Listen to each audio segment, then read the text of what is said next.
Bad worms in garden soil. Some worms are beneficial to garden soil.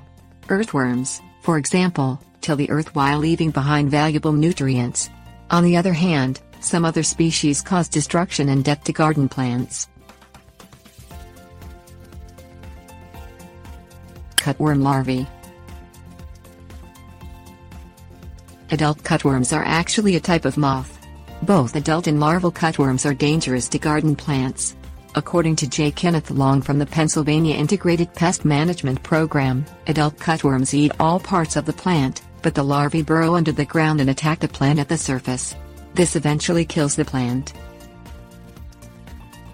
White grubworms. The Texas Cooperative Extension indicates that white grubworms are larval June bugs, or June beetles. These grubs damage lawns and gardens from beneath the soil by devouring the root base of grasses and plants. White grubworms are usually shaped like the letter C and have 3 pairs of legs, according to the extension's website. Root knot nematode. The root knot nematode is a species of microscopic roundworm. It feeds on the root systems of plants and causes knot-like growths and swellings to form on the roots.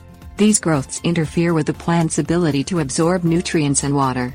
Infected plants have stunted growth and wilt easily, according to Mary Olson of the University of Arizona College of Agriculture and Life Sciences.